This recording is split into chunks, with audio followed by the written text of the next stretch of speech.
That being said, hello, everyone. I am Tyrone Wilson. Welcome to our first time speaker series with the DC Cybersecurity professionals. First up, we have Leticia Bledsoe, who's giving the presentation for the first time. It's going to be about her journey into cybersecurity. After this, we'll take a short break and we'll bring on the next crew, the next session, with Khalilah Scott and KaShonna Evans, talking about the Security Plus and what you can do now that you have passed it. So, with that being said, I will turn the mic over to Leticia. You got this. You got this. Let's go. Just unmute and do your thing.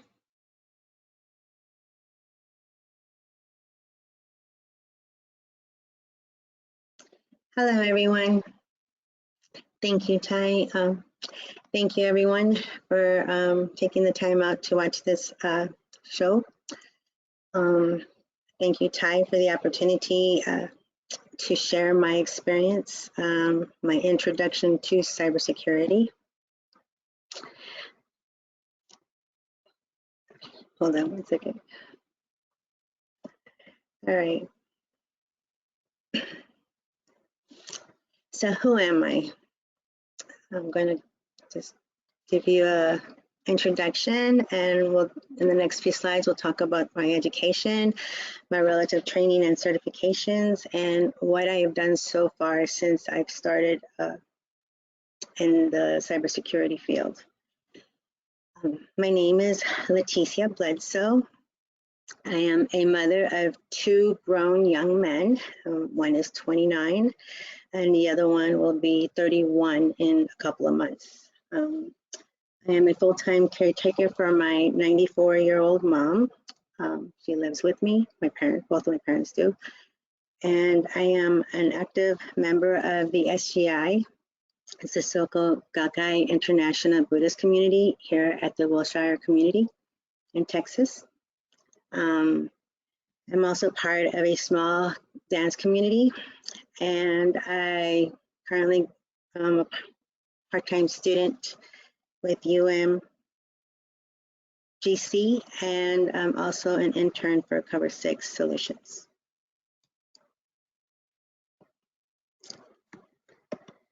All right, so let's get started. I graduated from high school in 1989. I've earned my Computer Studies Associates of Arts with UMUC in 2002 in Germany, Heidelberg, Germany. And I continued to pursue my bachelor's, but at the time I was pursuing information technology all the way up to 2005. 15 years later, I went back to school during COVID season. And I'm now a senior, and I'm also an intern for Cover6 Solutions. And my future goals is to complete my computer networks cybersecurity bachelor's degree and the certifications that are listed. Now, these are personal goals for me. My A+, I just completed that class last semester. Linux, I just completed that class on Tuesday, this past Tuesday. Network Plus and CCNA, I did have the certifications, but I let them go in 2014. I'm taking CEH on the 17th of March for the next 8 weeks, and I'm also trying to master a CYSA certification. Again, these are my personal goals. I don't have a timestamp, but I'm most certain that I will complete them. My employment, let's start with the second box right here. I started off as a medical assistant back in the early 1990s. I was in the field for like 6 or 7 years. I changed my career because I was studying to be a nurse because I wanted to be a nurse, but it didn't work out for me. I wasn't able to deal at the time when somebody would get sick. It was an emotional experience for me. So my friends used to make fun of me. They said, what are you going to do if somebody passes away? And they said, you should think about changing your career. And I said, I don't know what to do. And I'm like in my early 20s. And they said, well, why don't you work on computers? If the computer dies, you won't feel so bad. So here I am working on computers. After graduation, I graduated in 2002, and 5 months later, I got a job with Lockheed Martin at Ryan Air Force Base, entry level help desk support. I was studying for my MCP because I wanted to be a system administrator, and I was able to do that and move over to Italy for almost 3 years. From there, I went to, I was accepted for an engineer job. I didn't have my CCNA, but I was studying for it. I deployed to Afghanistan. It was my first deployment. And it was very tough. I went with CTAF. And from there, I stayed 1 year and went to Fort Hood. And they had me train all military on BTC equipment, deployable equipment. And then from there, my boss told me to get my CCNA so that I could deploy with to do radio over IP routing network in Iraq. And I did. It took me about a year to get it because I took 2 tests, CCNT and CCNA. And so I deployed, and I stayed for 3 years, almost 3 years in Iraq, consecutive. From there, I came back to Fort Hood. I took a month leave. I had already sold my house and everything, so I didn't know what else to do. So I ended up accepting another job offer in Duluth, Georgia. And they sent me to school for SATCOM communications. And I went to Africa, Djibouti. And I stayed there for about 7 months. And then I went over to, I got promoted while I was over there to help desk field manager. And this is probably the first time I've actually spoke of this. I was responsible for 30 employees, and then we jumped up to 60 employees at Camp Leatherneck.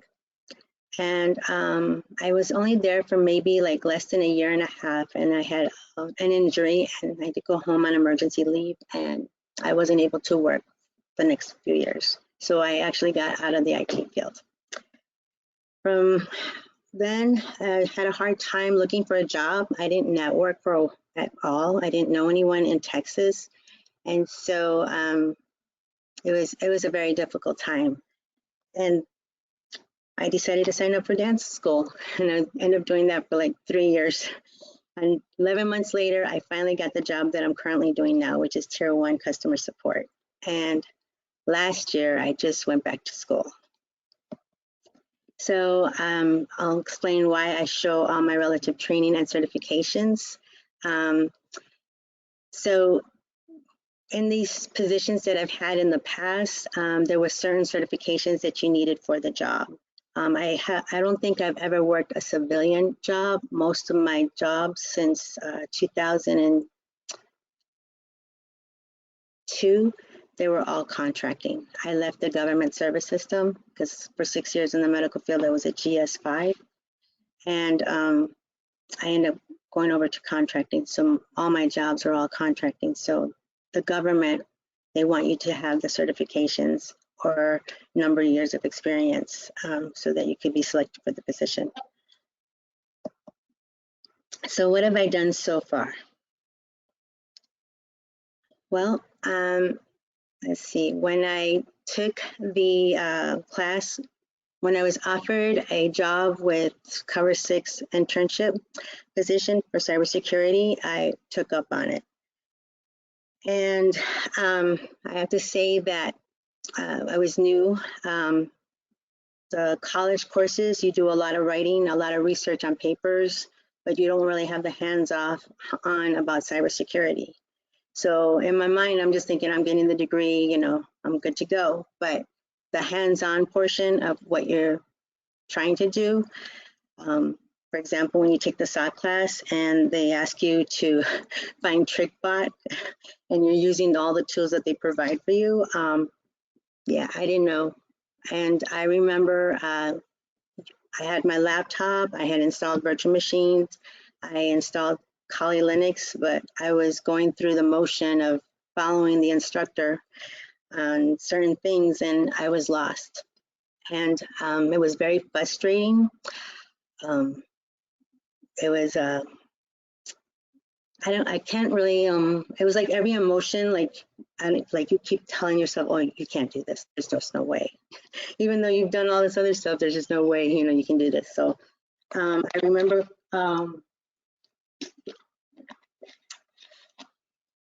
calling Mr. Tai, and I wanted to tell him that I wasn't able to do it. And I don't even think I don't know if he heard it in my voice, but I could not even like finish the sentence. And he's like, don't worry about it. You got this. And I'm trying to say something. He's like, trust me, you got this. He says, I believe in you. He says, in no time.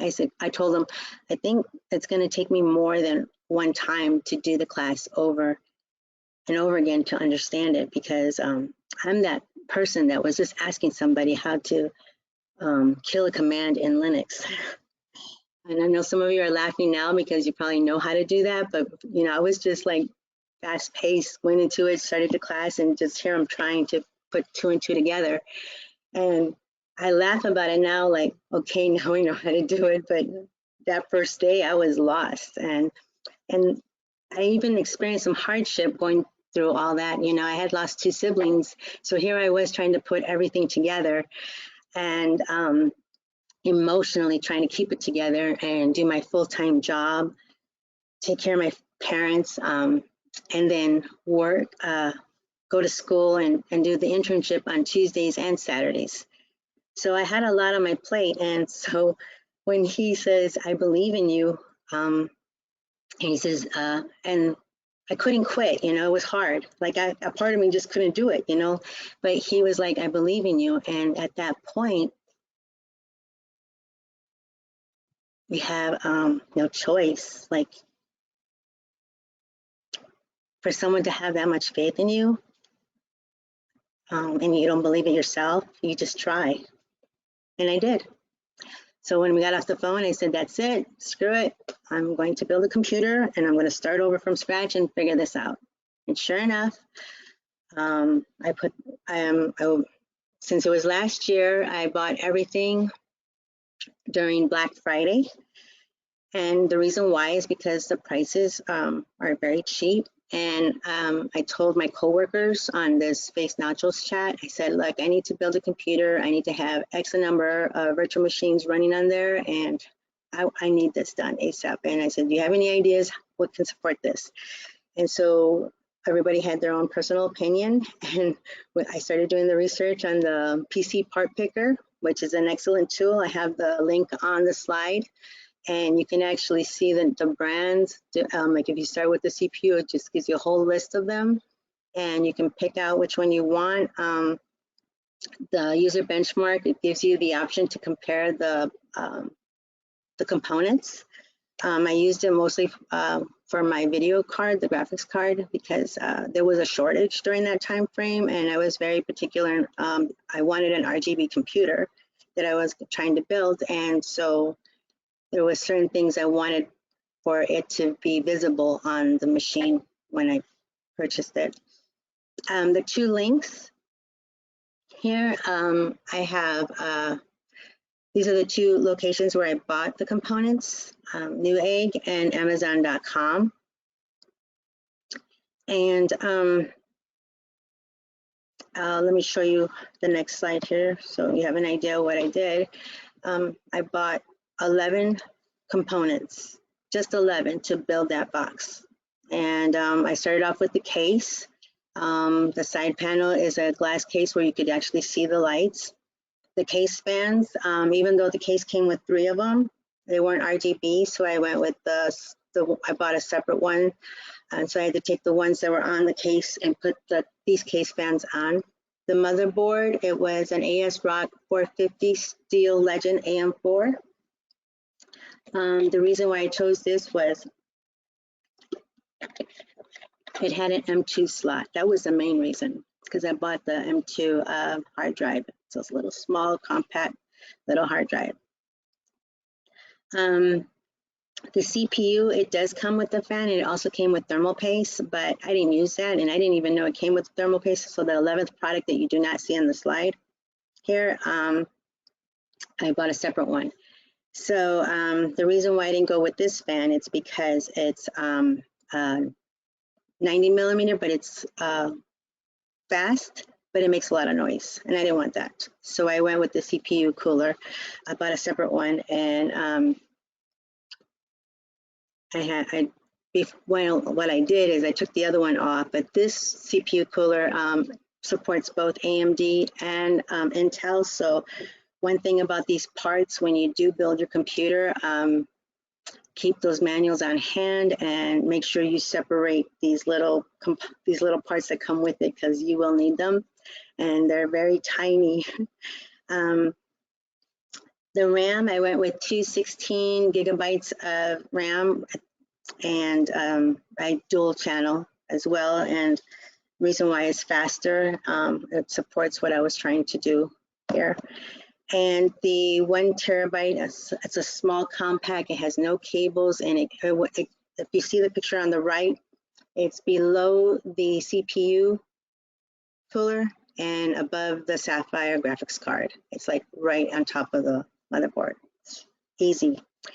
The optical drive, and let me go back a step here. I made a lot of mistakes. Like when I bought the motherboard, it didn't dawn on me the availability of Wi-Fi. So I didn't even get that motherboard. I got the one with the Ethernet, but my house is all wireless. So I had some challenges. And then I forgot to put the SATA cable on after it was built, I forgot to put the SATA cable on there. And so, yeah, I had some learning experiences there. That power supply, I put it upside down. And what else did I do wrong? Oh, and because it took me about 16 hours, I did video record it to try to put it on YouTube, but I just got to the point where I was trying to hurry up. I wanted this to be done for the following weekend for class. And so I put the fans backwards. So the airflow was not properly, it was supposed to go the other way so that the airflow would properly go its way.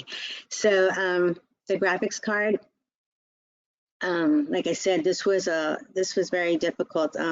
Most of my friends in the chat, they're gamers, so of course they go with the high end. And I was on a $1,200 budget. Now, like I said, the only reason why it cost as much as it did is because it was RGB products. Somebody can argue with me and say, well, the amount of money that I had spent extra, they would have bought a better CPU or a better more memory. I worked with what I wanted and what was going to benefit for me when I build my home network. And I can always upgrade. And that's why the power supply is $650, because I know that if I do upgrade, I still have enough power. I had to buy this Wi-Fi adapter separate because, like I said, I totally forgot about when I bought the motherboard, the wireless capability. And so this has that bottom part is a heatsink, and when I got this maybe 3 or 4 days later after the build, so I didn't take anything apart when I did put it together. I found other ways to install the operating system. I use a USB. I didn't get no beeps on the post, so that was a plus. When I did get the wireless adapter, I had to take everything apart, and that's when I fixed the optical drive, and I was able to install the module to the PCIe on the motherboard for the Wi-Fi adapter. And you can put those antennas on the back of the module, but then they won't be able to like rotate. Like you could see in the picture, they can bend. They won't be able to do that in the back of that. So I went ahead and just put that on top of the CPU. So this is my final product. It's my baby right here. One thing about the power supply, it's a modular, so you can actually, I'm not sure if you're familiar with the way the power supplies are built, but they have this big old cake full of wires that whatever you need is what you would use to provide power to this to the components on the motherboard. So this power supply had it in a case separate, so you just pull what you needed. So I knew what I bought. I just needed those components, and so that I could plug it into those components on the motherboard. And reason why I went this route is because I wanted the RGB cables, but at the time they were like $40 to $45 a piece, and I was like, yeah, I'm gonna wait on that. So, but that is the next thing I would buy. And some people would think it's a waste of money. You could buy more memory, so forth, so have you. But everyone has their own personal preference, and if it's something that you want, then go for it. Don't listen to everybody else. And this concludes the beginning stages of my introduction of cybersecurity journey. And I'm thankful for this internship opportunity because I have learned a lot. And now that I'm in this class, I think since mid-October, it's good. You can follow me on Twitter, Instagram, LinkedIn, and Facebook. I have my information there. Keep in mind, my Facebook is currently deactivated. It's only active every 8 weeks. I have a huge dance community in there, and so sometimes I get very distracted, and so I just need to stay focused on my game plan. And thanks to COVID, I was able to stay home and be able to go to school from home, work from home, and also the internship, I'm able to take the classes from home. And I strongly recommend that if anybody wants to do this, one, keep trying. It's difficult, but the tools are there, and once you start playing with it, it'll come to you naturally. Just like Mr. Tai said, I'm still learning, but again, I'm working on my goals. Thank you.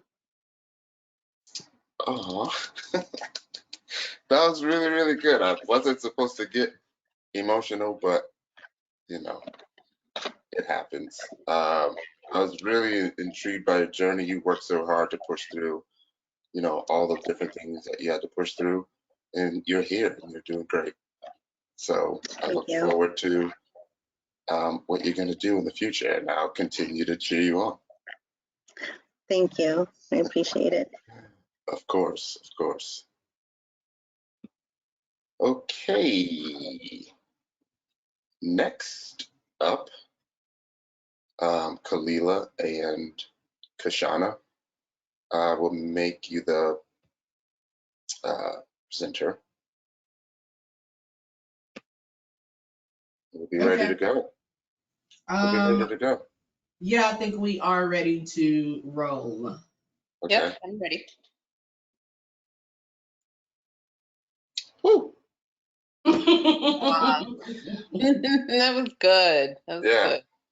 Yeah, we are definitely pumped. All right.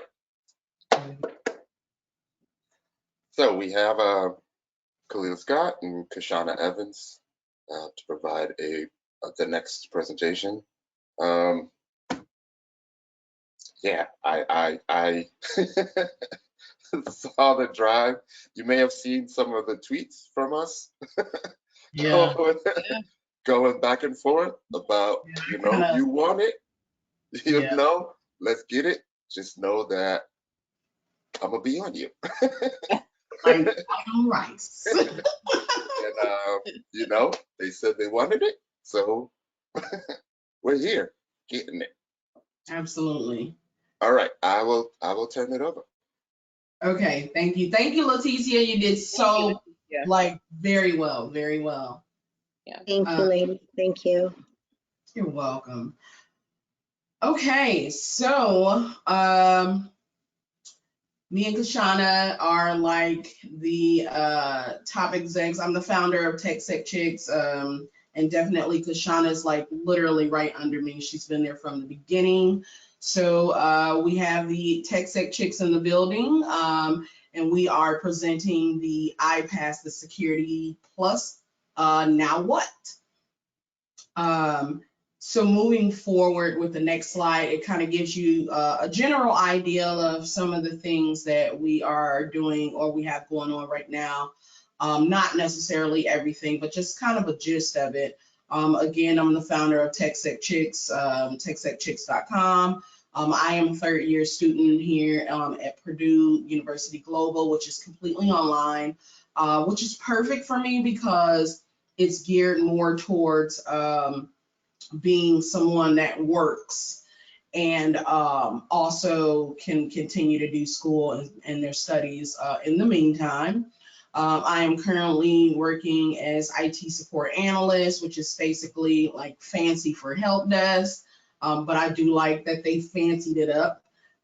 So yeah, that's kind of what I'm doing at the moment.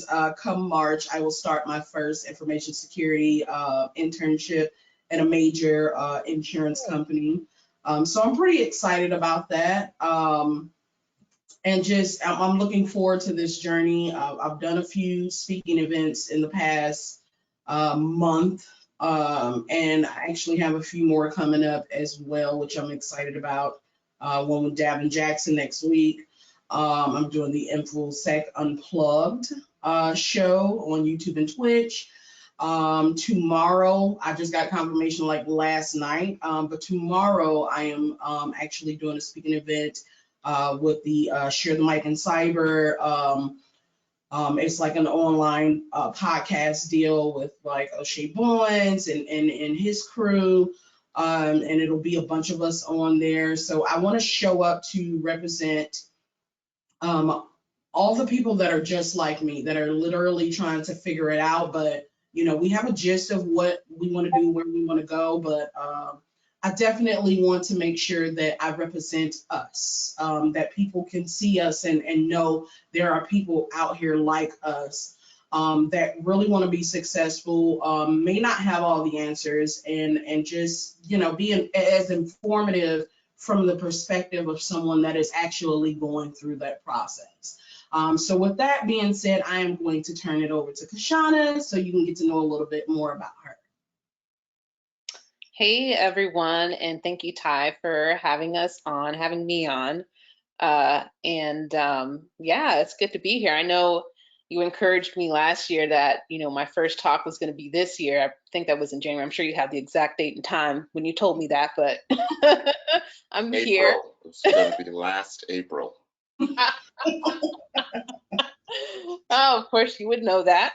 With, you know, encouragement from Kiki and Liana, like obviously, like I'm here and I'm glad to be here. So, you know, thank you. I am a junior security engineer. After I recently graduated last December with my bachelor's in technology management and development with the focus in cybersecurity. So, and since then I've been doing, you know, projects, you know, thanks to my, you know, mentor. He's been encouraging me to do, you know, this, that, and the other. So if I'm doing junior security engineer things, that's what I'm going to call myself. I'm also the TechSecChix Directive Administrator. Thank you, Kiki. I love working with her community. I love the ladies, you know, in the group, and like we've all, you know, been encouraging each other, just being there for each other, everything tech. So it's really been really fun and been a, you know, honor. Technical blogger. I haven't been on top of that as I should be, but since I recently passed my Security Plus, I thought I'd, you know, share my, you know, issues and whatnot with that. So I'm gonna get back on that fairly soon. And just in general, I'm a tech and art nerd. I have an extensive background in art in general. So I still like to, you know, dabble with that, you know, every once in a while. But yeah, that's me. Hello, everyone. Nice to meet you, KaShonna. So moving forward, One of the most asked questions, whether I'm in a course, whether I'm in a study group, whether I'm just anywhere or on the internet, on Twitter, the main question that I see is, how do I break into cybersecurity? There is no right or wrong answers to that question. That it just genuinely, is based off of where you are and where you want to be. With that being said, what is your desired career path? Like, do you have a general idea of where it is that you would like to be or go in that direction? Another key point is, are you currently studying for any certifications? And if so, what are those certifications? Again, hitting towards the third bullet point, your study path and your career path need to align. It doesn't make sense for you to take certain certifications or study for certain certifications if it has nothing to do with what it is that you really want to do in the cybersecurity industry. So I think just having a general idea of where you want to go, which it's okay if you don't know, but just having like the basics of like where you might want to be, I think it'll be helpful when you're choosing those certifications. And Kay can kind of, back me up on and reiterate on that. Like, yeah, we don't have all the answers, but yet and still, we definitely want to have a general idea so we know where we are going. Right, Kay? Yeah, when I was trying to figure out whether I wanted to take the Security Plus or the Network Plus, I was at first going to go with Network Plus. Like, those two are like linked anyway. You can't really just say, oh, you can get by without the Security Plus without getting the Network Plus. But at the same time, like, I need to know it. You need to know it generally in security settings for, I guess, at least the technical aspect of it. So, but the reason why I went with my Security Plus was because the roles that I wanted to get into, like for SOC analyst, for example, like that's one of the main requirements that they had. They also had Network Security Plus, but for the most part, Security Plus was the one that I saw most often. So that's why I opted to get that first. I do plan on getting the Network Plus eventually, but it really depends, and it really helps, like when you're looking at roles, to look at what they're asking for as far as certifications go. Yeah, I think I'm really on the same thing. Like how I kind of, I'm actually, like I say, I'm studying for information security and assurance. So it already in the curriculum, it touches bases so many times on different aspects of information security and cybersecurity. And the reason I decided to take the Sec Plus when I did is because I was gifted the exam and the book, the Daryl Gibson's study book, from someone from Twitter, from like a giveaway that she was having. Her name was Kirsten Bragger. And what ended up happening was, like, I didn't even know she was doing this. And John Breath, aka at J Bizzle on Twitter, he is like the network guru. And so he was just like, this would be perfect for you to really have this opportunity to have this exam, paid for, and you could just kind of take it. And so that's kind of what like really pushed and motivated me in that aspect to go ahead and study and just really buckle down and really go ahead and get it. And since I have gotten it, things have really taken off in my life and my career. And so it can be a game changer if you allow it to be a game changer. So yeah, absolutely. I think it's a basis of really being aware of where you want to go or how you want to do that. So the next slide is more so about college students. So I am, again, currently a Purdue college student. And some of the things that I want people to be aware of is, check with your schools, see if some of those certifications that you are taking that are outside of school will qualify you for college credits. That would save you some money as far as really, having to take another course where you really already get the gist or the understanding of what that course is going to teach you. So some of those certifications can help in that manner. Certifications, again, like this, me passing the SEC Plus, it pushed me to be in a position where I have found a paid internship that I start in May. And so being able to kind of do both, yeah, it's a little bit difficult to work, to do school, and to also study for a certification, but showing potential, internships, potential employers that you have done that and you can do that, it kind of changes the game for you a little bit, because not only are you able to successfully multitask multiple life situations, real life situations, it can be something that they view as like, okay, you're different from the rest. You're somebody that has went out and got this certification, and you're still in school, where most people kind of wait, and they will bump you to the beginning of that list just based off of that alone. So it can work for you in different ways. Also, one thing that you want to make sure that you are aware of is that a lot of colleges that you may attend, or a lot of even like boot camp schools or things of that nature, they offer discounts. Sometimes they will fund the entire exam, for the certification. Also, they may give you like super discounts. It's like 40–50% off.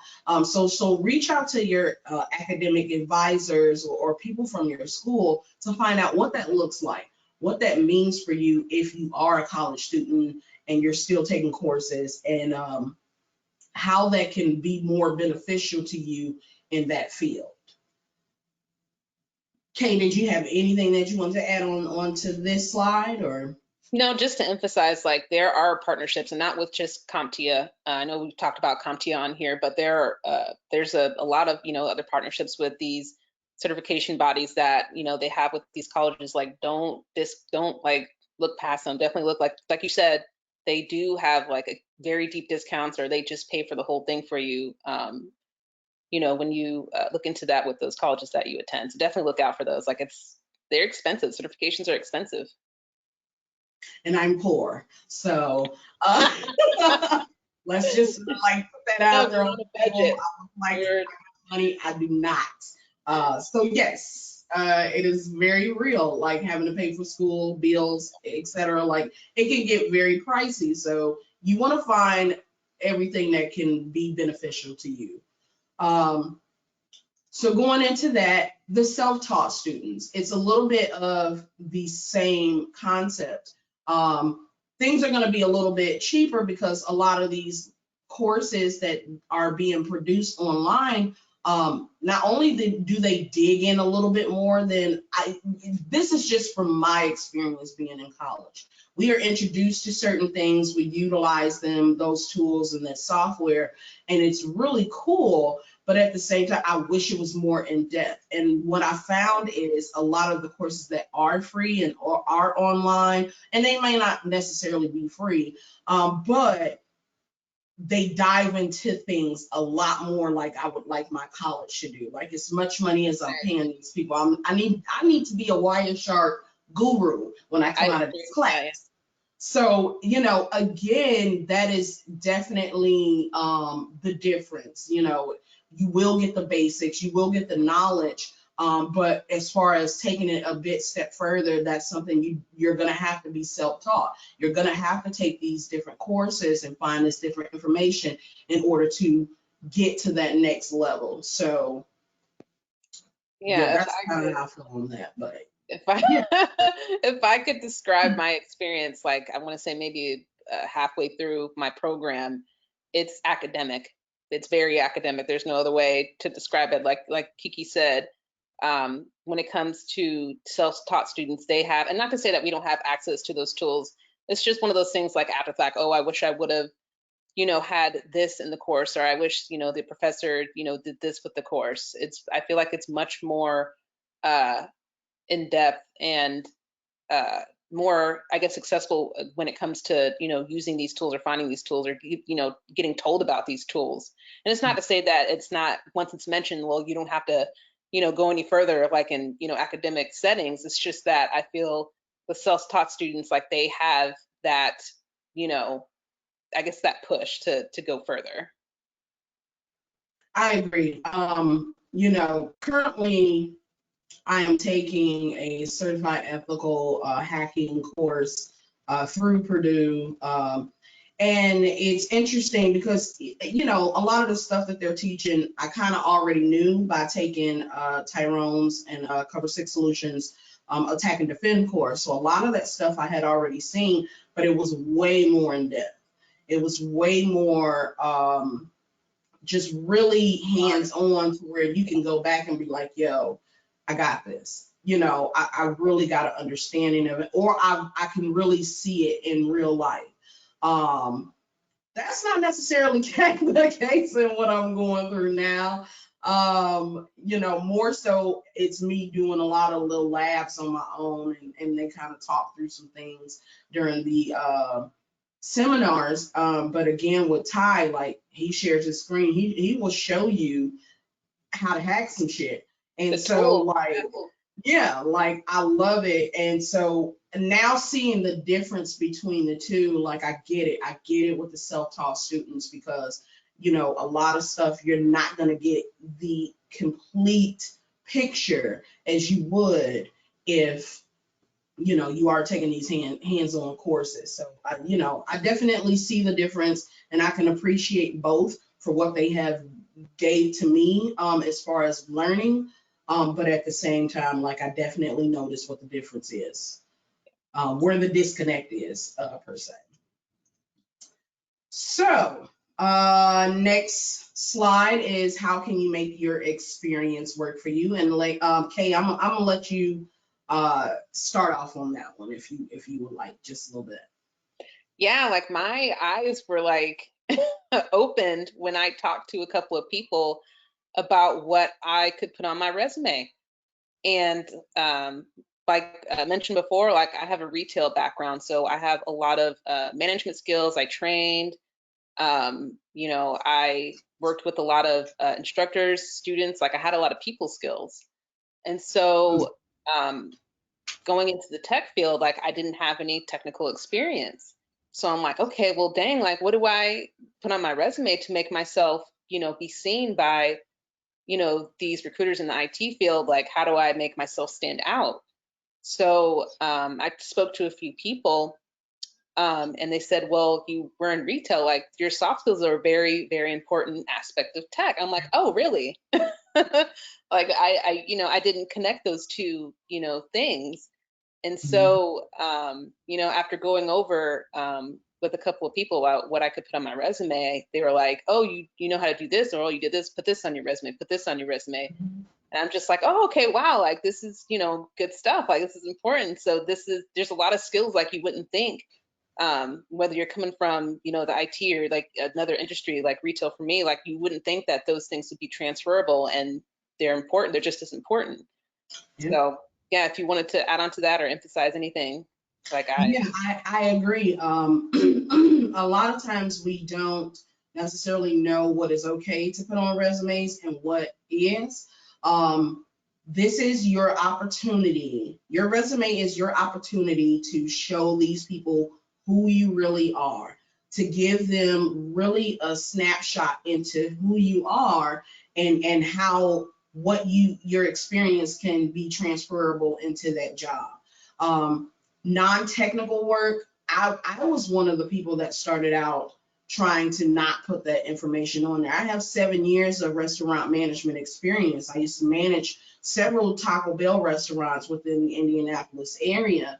And so for me, I know what it looks like to be compliant with health departments, fire departments, with company, training, food safety, things of that nature. And one conversation that I had with Kirsten Brager was, she was like, do you know that that's like the exact same thing that we're doing in governance, risk, and compliance and GRC?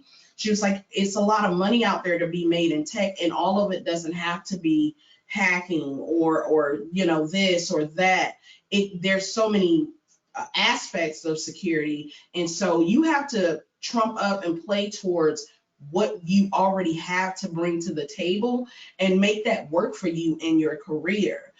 It's super important, because one thing that I can see is I can be taught the tech, but I cannot be taught those soft skills or knowing how to successfully work in a team environment, or just how to talk to people, communicate effectively, or documentation, things of that. It's so much more that goes into it than just what we see or what we're learning. It's some background skills that you need to have. And that's one of those things that I feel like with me and Kay, it's going to take us to the next level, because we do have those soft skills. We do have those customer service skills to where we understand what it looks like to deal with somebody in the workplace or a customer that may be irate or having a bad day. We know how to kind of function within and around these people without us getting raffled.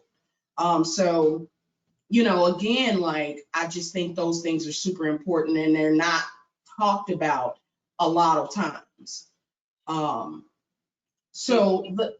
No, I'm sorry, go ahead. Oh, no, I was just going to say, you wouldn't think that, reading people would be, a good skill to have, but being able to read people, you can maintain a lot of good relationships, Yeah.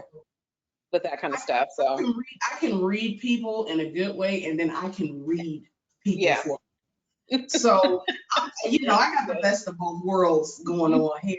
But yeah, Very, being very able helpful. to read people is definitely a skill set.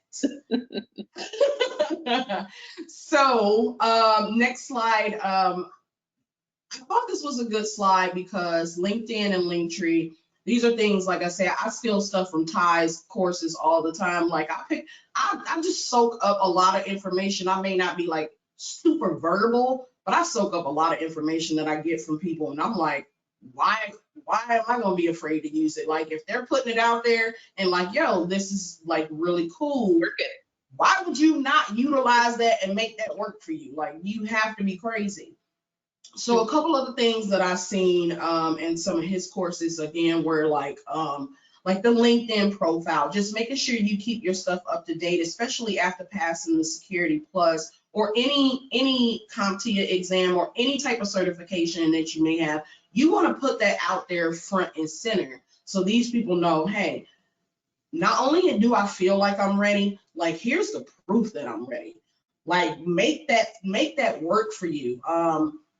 LinkedIn, I think, is super good because you can apply directly towards like jobs and internships and things of that nature. And Kay, like we had discussed before, like you shared with TechSecChix, just like that little tip and where with the recruiter thing. So I definitely want you to like touch on that before I go to Linktree. Yeah, it was actually my study partner's idea when I was studying for the Security Plus.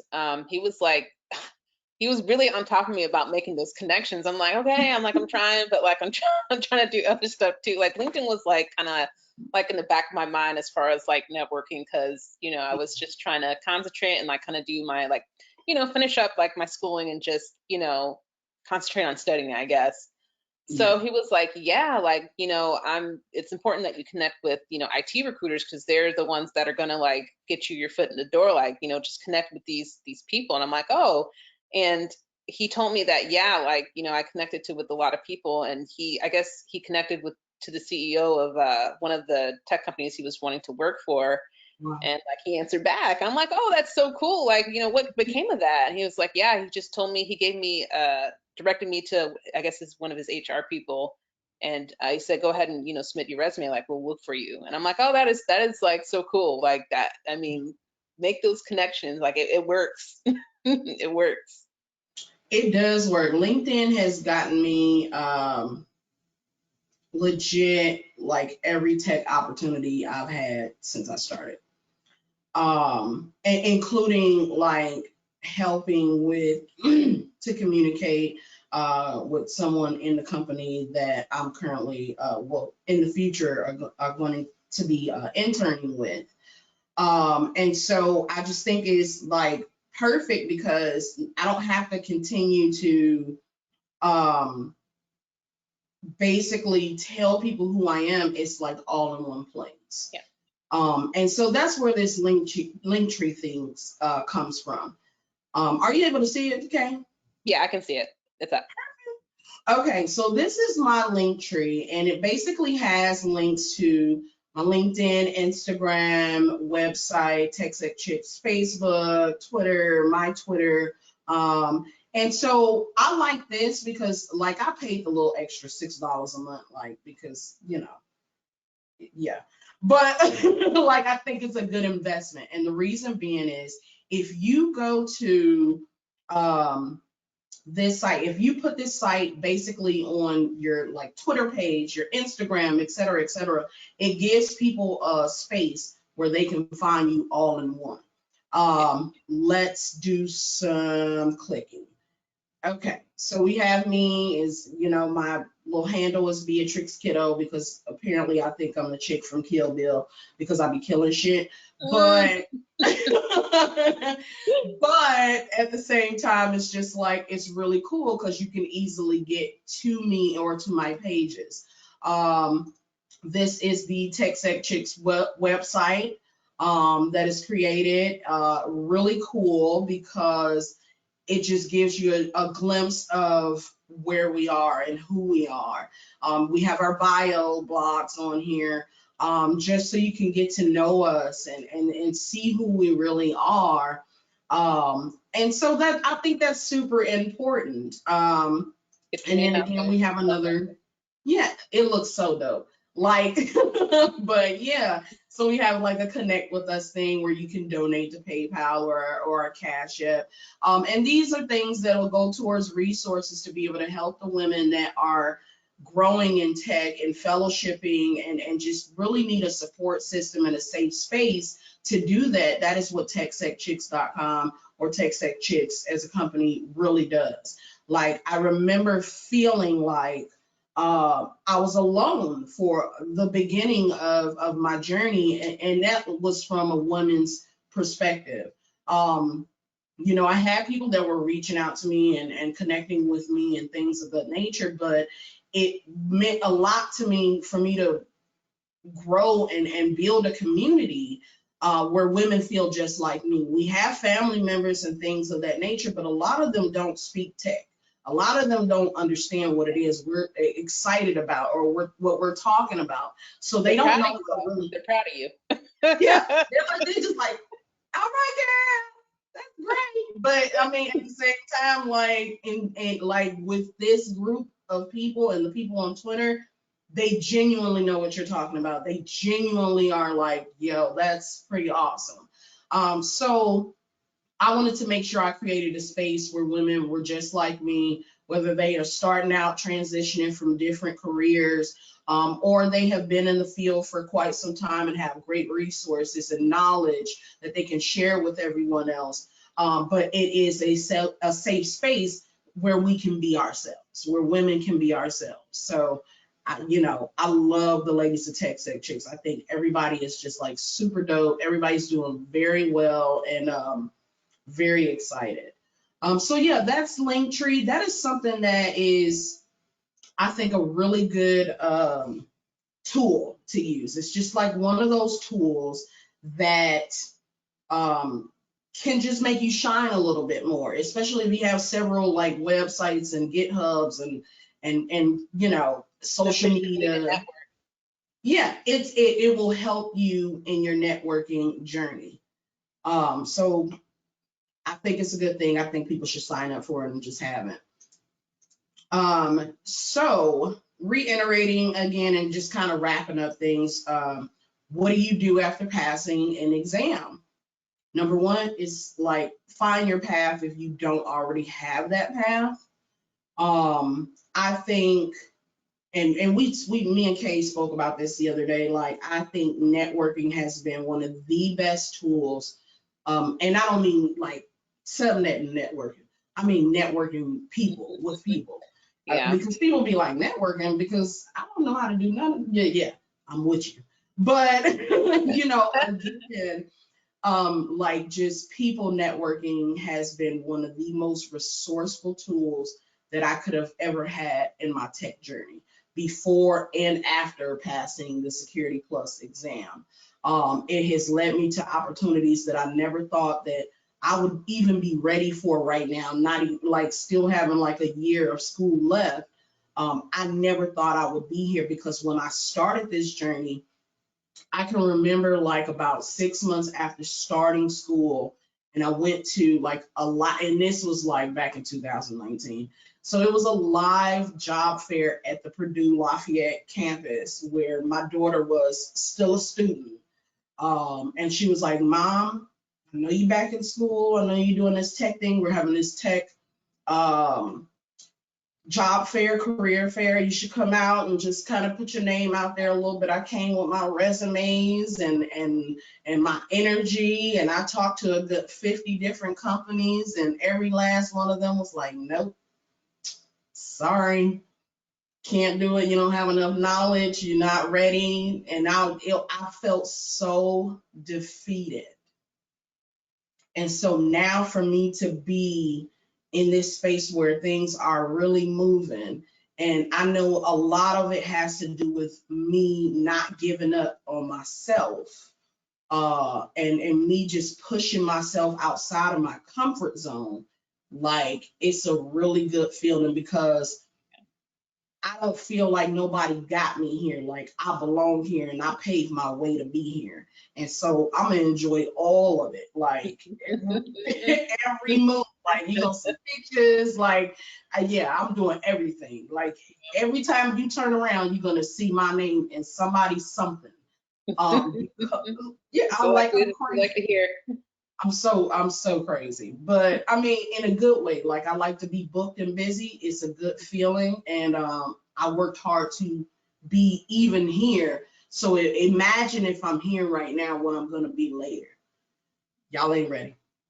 I'll let you take it over. So like, yeah, I'm gonna let you finish it off and close us out, Kay. Yeah, like I learned from a lot of people in the community, they always ask, or they always tell you to find what you like. And so when I took Ty's class and he was talking about SOC analysts, I'm like, oh, this is cool. Like, I want to do this. I think I can do this. And so, and not to say I'm not interested in like the attacking side of, information security, but I was just more interested in defense. And I know you have to know a little bit of, red and all that stuff, but I got really like into that after, taking his class. I'm like, okay, like let me focus on, what they do, and I'll align, my projects, what I'm studying with this. So that's how, I was able to find my path when I first started like figuring out what I wanted to do in this industry. Absolutely. I think that's really great. I mean, same. I was geared more towards the defense side of things, and then now I'm out here gaining root access. Like, I literally started that course off, and I was like, yo, I don't want to hack nothing. And then he was like, oh, okay, cool. And then like I kept going, and I was like, I want to hack something. And then I was like, I don't really understand how to do this. Yeah, like and I was like, I'm gonna hack some shit. Like it's pretty dope.